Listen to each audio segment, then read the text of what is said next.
ሰላም ጤና ይስጥልን የአብዲ ቤት ዩቲዩብ ተከታዮቼ እንዴት ናችሁ? ሳምንት እንዴት ነው? ዛሬ የምናወራው ስለ በሬ ማድለብና ስለ በሬ መግዛት ነው የምናወራው። በብዛት ሁሌም እንደምለው ምናልባት በሬ ግዢ ላይ የምትሸወዱ ከሆነ ሽያጭ ላይ በጣም ትቸገራላችሁ። ስለዚህ ሰው ምን ይፈልጋል? በዚህ ሰዓት በሬም ያደለብ ሰው ትንሽ እየተበራከተ መጥቷል። እኛ አድላቢዎች በተበራከነ ቁጥር ደግሞ ገበያ ላይስ ምን ይፈልጋል የሚለውን በደንብ ማሰብ አለብን። መጀመሪያ ፍላጎትን ማወቅ ነው። በሬዎች ሳትገዙ በፊት ገበያዎችን ቢያንስ 1 2 3 ገበያዎችን ማየት አለባችሁ። ስለዚህ ዛሬ የምናወራው ምንድነው? ምን አንበሬ እንግዛ ለማድለብ ምን አንበሬ እንግዛ የሚለውን እናያለን። በሬ ስትገዙ በተለይ ውድ ዋጋ ከገዛችሁ እናንተ ጋርም ከመጣ በሬው ብዙ ይበላል። ስለሆነ መሸጥ ላይ እንዳትቸገሩ በሬዎችን ሁሌ ስትገዙ ሬንጅ እናስቀምጣለን። ምናስቀምጠው ሬንጅ አሁን አንዳንድ ሬንጆችን ይዣለው። ምናልባት በሬ ስትገዙ በሬው ላይ መታመርቱት ስጋ ወሳኝ ነው። እንደዛው ደግሞ የመኖች ዋጋ በጣም እየጨመረ መጥቷል። ማድለቢያዎች እስከ 4700 በኩንታል እየደረሱ ነው። ፊኖ 4700 4800 ብር እየደረሰ ነው። ይሄን ቪዲዮ መቀዳላችሁ ጥር 13 ላይ እየቀዳው ነው። ስለዚህ መኖች በሁሉም መኖች ላይ ማለት እንችላለን ከ500 እስከ 1000 ለውጥ ታይቷል ማለት ከፍ ብሏል ማለት ስለሆነ ስለዚህ በሬን በብዙ አይነት መኖ ከምታደልቡ በሁለት እና ሶስት አይነት መኖ ብቻ ማድለብ እንችላለን። በሬ ስትገዙ ሽንጣቸው ረዘም ያለ ቁመት ያላቸው ስጋ ባይኖራቸው ምንም ችግር የለውም። ከዛሬ ጀምረን ለሚቀጥሉት ወራት 3 ወራት ወይ ደግሞ 90 ቀናት ጊዜ አለን። ለፋሲካ በዓል ብታደልቡ ሰዎች ካሁኑ ነው ማስገባት ያለባችሁ።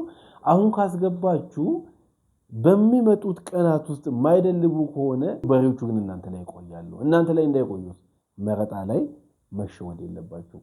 ዋጋ ስትገዙ በጣም ከተጋነነና ወደ ላይ ወጣ ከተባለ እስከ 100,000 ግዙ። ቆንጆ በሬዎችም ማለት ነው። ያው በሬ ደረጃ አለው። ደረጃ 1 ደረጃ 2 ደረጃ 3 እያለ ይሄዳል። ለማድለብ የምትጠቀሙትን በሬ ኢቭን እስከ 80,000 ብትገዙ በሬው ደግሞ በ3 ወር ውስጥ 25,000 ብር ቢበላችሁ 105 ደረሰ ማለት ነው። 105 የደረሰውን በሬ ስንት መሸጥ አለባችሁ? እስከ 150 እስከ 170 መሸጥ አለበት ስለሆነ ስለዚህ በሬ ግዢ ላይ በጣም ጥንቃቄ አድርጉ። እስከ 60 የሚገዙ በሬዎች አሉ። እስከ 60 ከገዛችሁ 20 ከበላ 80 ነው። እስከ 110 ትሸጣላችሁ። አሁን የገና በዓል ላይ በጣም ቻሌንጅ የሆነ ነገር ምንድነው? ሰው በቅርጫ ስለሚገዛ ዋጋቸው ትንሽ ረከስ ያለ በሬዎችን ይፈልጋሉ። ገበያ ላይም ሄዳችሁ አይታችሁ ከሆነ ሰው የሚፈልገው ምንድነው? ዋጋቸው ትንሽ ወረደ ይፈልጋሉ። ለምን 10 ሰው ሆኖ 10 ሺህ ብር ከሰበሰቡ 100,000 ብር ነው ያላቸው። በዛ 100,000 ነው በሬ መግዛት የሚፈልጉ ስለሆነ ምናልባት የምታደልቡ ሰዎች በሬዎችን ከ60,000 ጀምሮ የምትገዙ ከሆነ የምታበሉ 20,000 ከሆነ ስለዚህ 100,000 ብር ከሸጣችሁ ያዋጣችኋል ማለት ነው። ማዋጣቱና አለማዋጣቱን ደግሞ በምን ትለያላችሁ? የቤት ክራይ ካለባችሁ የቤቱ ክራይ፣ የመኖ ወጪ፣ የሰራተኛ ደሞዝ አንድ ላይ ትጨምሩና ላስገባችሁ በሬ ታካፍላላችሁ። ለምሳሌ ቤቱ 30,000 ከተከራያችሁ ለእረኛችሁ 10,000 ብር የምትከፍሉ ከሆነ 40,000 ብር ወጪ አለባችሁ በየወሩ ማለት ነው። የ40,000 ለ10 በሬ ካካፈላችሁ 4,000 ብር ይደርሳል። ስለዚህ ከመኖ ውጪ አንድ በሬ ለማደራው ለእንክብካቤው በየወሩ 4,000 ብር ያስፈልገው ነው ማለት ነው። አንድ በሬ በአንድ ወር ውስጥ 10,000 ብር ከበላ ስለዚህ በዛ በሬ እናንተ ወጪ 14,000 ብር ነው ማለት ነው። 3 ወር እናንተ ጋር ከቆየ 14,000 በ3 ጊዜ ታባዛላችሁ ስንት ሆነ ማለት ነው? እናንተ ወጪ 42,000 ብር ሆነ ማለት ነው።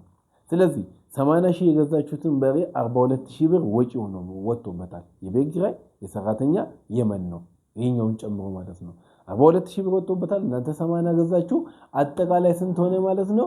122,000 ብር ሆነ ማለት ነው የእናንተ ወጪ። ስለዚህ ይሄኛውን በሬ ስንት መሸጥ አለባችሁ? 150 ብትሸጡ ውጤታማ ናችሁ ማለት ነው። ስታደልቡ በትክክል ካበላችሁ 150,000 ማለት እኮ በቃ ትናንሽ በሬ ናቸው። ስንት አተረፋችሁ ማለት ነው? ወደ 30,000 ብር አተረፋችሁ ማለት ነው። 10 በሬ ከያዛችሁ 300 ሺህ ብር በ3 ወር ውስጥ አተረፋችሁ ማለት ነው። ስለዚህ በዚህ ሰዓት አሁን በየወሩ 100 ሺህ የሚገኝበት ስራ ምን አይነት ስራ ነው ያለው? ከ10 በላይ በየወሩ 100 ሺህ ብር ታገኛላችሁ ማለት ነው። ስለዚህ በየወሩ 100 ሺህ ብር ካገኛችሁ በ3 ወር ውስጥ 300 ሺህ ብር አገኛችሁ ማለት ነው። በ3 ወር ውስጥ ምናልባት እና ትላልቅ ቢዝነስ ውስጥ ያለ ሰው ካልሆነ እንጂ በ3 ወር ውስጥ 300 ሺህ ብር የሚገኝበት አጋጣሚ የለም ለማለት ነው የምፈልገው። ስታደልቡ ብዙ አይነት መኖ እየሰጣችሁ የምታደልቡ ሰዎች ወጪያቸው ከፍ ባለ ቁጥር ትርፋችሁ ደግሞ ዝቅ እያለ ይሄዳል። ዞሮ ዞሮ ምን ይሆናል? የናንተ ገቢ የናንተ ትርፉ የናንተ ድካም ምን ላይ ነው? መኖ ላይ ነው የሚያልቀው ማለት ነው። ስለዚህ መኖ ስትገዙ ብዙ ከብት የምታስገቡ ከሆነ ከፋብሪካ ገዙ።